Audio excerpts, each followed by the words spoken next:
சிலுவையின் அன்பினை ருசித்தவர்கள் இணைந்து வாழ்வதில் சிறந்தவர்கள். சிலுவையின் அன்பினை ருசித்தவர்கள் இணைந்து வாழ்வதில் சிறந்தவர்கள். மற்றவர் பாரம் சுமப்பவர்கள் என்றும் அன்பினை பகிர்ந்து வாழ்பவர்கள். மற்றவர் பாரம் சுமப்பவர்கள் என்றும் அன்பினை பகிர்ந்து வாழ்பவர்கள். அறுவடை நாயகரே, ஒன்றாய் கூடி வந்தோ. அறுவடை நாயகரே, ஒன்றாய் கூடி வந்தோ. எத்தனை அழகு அல்லேலுயா, இது அழகிய சங்கமம் அல்லேலுயா. எத்தனை அழகு அல்லேலுயா, இது அழகிய சங்கமம் அல்லேலுயா. அறுவடை நாயகரே, ஒன்றாய் கூடி வந்தோ. அறுவடை நாயகரே, ஒன்றாய் கூடி வந்தோ. டியர் ஃப்ரெண்ட்ஸ், அன்பின் வாழ்த்துக்கள். ஆண்டவரும் இரட்சகரும் ஆகிய இயேசு கிறிஸ்துவின் இனிய நாமத்திலே உங்களை வாழ்த்துகிறேன். கொரிந்து சபைக்கு எழுதின பவுலடியாருடைய அந்த கடிதத்தை படிக்கும் பொழுதெல்லாம் எந்த அளவிற்கு அந்த கொரிந்து சபை அசதியாக ஆண்டவருடைய சித்தத்துக்கு புறம்பாக வாழ்ந்திருக்கிறார்கள் என்பதை பவுலடியார் பாரத்தோடு மன வருத்தத்தோடு பகிர்ந்து கொள்கிற காரியங்களை பார்க்கிறோம்.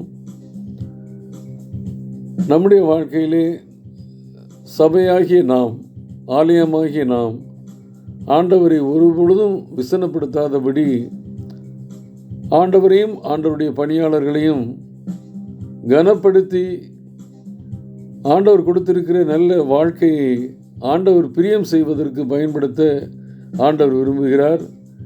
இங்கு இன்னொரு ரிக்வெஸ்ட் இல்லை குற்றச்சாட்டை வைக்கிறதையும் பார்க்கிறோம்.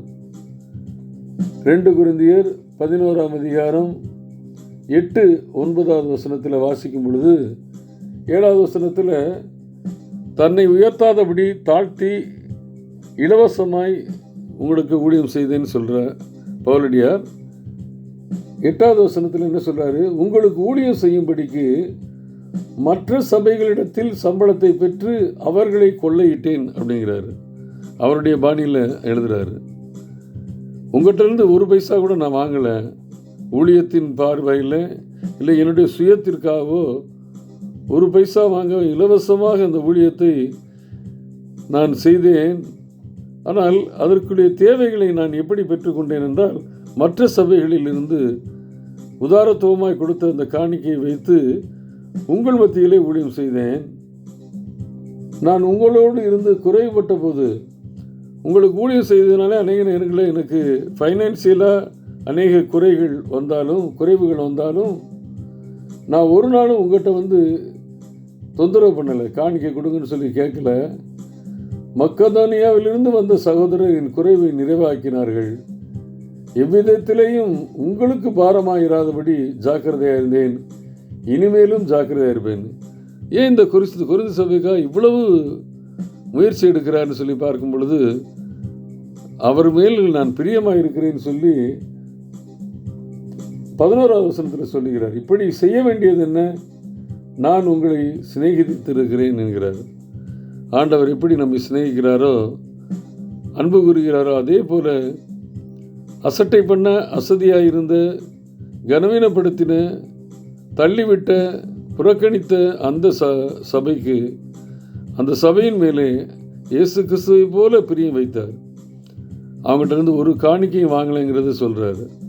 உங்களிடத்துலேருந்து 1 வருஷத்துக்கு முன்னாலே நீங்கள் பொருத்தனை பண்ணிய அதை கொடுங்கன்னு சொல்லி தீமத்தையும் அனுப்பி வைக்கிறேன், ஆனால் அது எனக்காக இல்லை அப்படிங்கிறதையும் சொல்கிறாரு. சொல்லிவிட்டு, நான் அநேக நேரங்களில் குறைவுபட்டேன், உங்களுடைய மத்தியில் ஊழியம் செய்வதற்கு என்ற ஃபினான்சியலாக புவராக இருந்தேன். ஆனால் மக்கதோனியாவிலேருந்து வந்தவங்க அந்த குறைவை நிறைவாக்குனாங்க.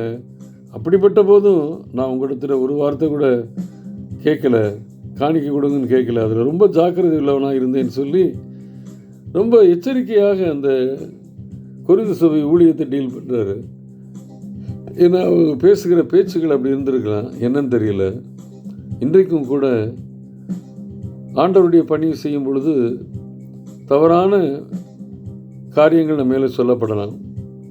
உண்மையாய் உழைத்த நம்ம சில பேர் குற்றப்படுத்தலாம். ஆனால் கவலைப்பட வேண்டிய அவசியம் இல்லை. நம்ம செய்ய வேண்டியது ஜாக்கிரதை உள்ளவர்களாக இருக்கணும். ஒரு குற்றமும் ஆண்டவர் வரும்பொழுது நம்ம மேலே சுமத்தப்படாதபடி ஜாக்கிரதையாக இருக்கணும். நம்ம கொடுக்கப்பட்ட பணியை உண்மையிலேயே பிறருடைய உருவாக்க வேண்டும் என்பதற்காக தான் செய்து கொண்டிருக்கிறோம். நான் மகிமைப்பட வேண்டும், நாம் மகிமைப்பட வேண்டும் என்று ஒரு நாளும் நினைத்து இதுவரை செய்ததில்லை. ஆனால் குற்றச்சாட்டு என்ன? அவர்களே மகிமைப்படும், தன்னை மகிமைப்படுத்த வேண்டும், தான் உயர்த்தப்பட வேண்டும் என்று சொல்லி பவுலடியாருக்கு விளைத்த அதே குற்றச்சாட்டை இன்றைக்கு நம்மேல் வைக்கலாம். அவர் தன்னை உயர்த்துவதற்காக இந்த பணியை செய்கிறார்னு சொல்லி. ஆனால் ஆண்டவர் அறிவார். எத்தனை சந்ததிகளை உருவாக்கினோம் என்பதை ஆண்டவர் அறிவார். எத்தனை தலைமுறைகளை ஆண்டவர்களை உட்படுத்தினோம் என்று நீங்கள் செய்த உண்மையான பணிகளை ஆண்டவர் கனப்படுத்துவார். மனிதன் கனப்படுத்தணும், சபை தலைவர் கனப்படுத்தணும்னு நினைக்க வேண்டிய அவசியமே இல்லை. அவங்க இன்றைக்கி இருப்பாங்க, நாளைக்கு போயிடுவாங்க. ஆனால் நிரந்தரமாக இருக்கிறவர் நம் ஆண்டவர், வரப்போகிறவர் அவர் ஆண்டவர். அவருடைய தீர்ப்பிலே நான் உண்மையுள்ளவனாக இருக்கணும், அதுக்கு ஜாக்கிரதை உள்ளவனாய் நான் இருக்கிறேன் என்று சொல்லி பவுலடியார் கொரிந்து சபைக்கு சொல்கிறார். மீண்டும் அதை வாசிக்கிறேன்.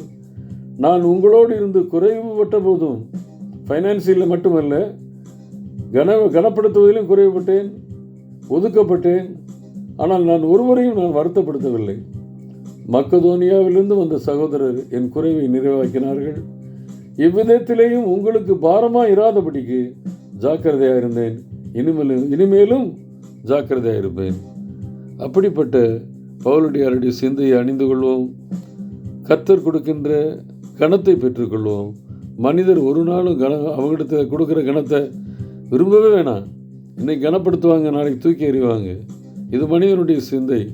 ஆனால் ஆண்டவர் உண்மையாய் பணி செய்கிறவர்களை நிச்சயமாக கனப்படுத்துவார். வரும்பொழுது பிரதிபலனோடு கூட வருவேன் என்று சொல்லி வாக்களித்த ஆண்டவர் உண்மையுள்ளவர்.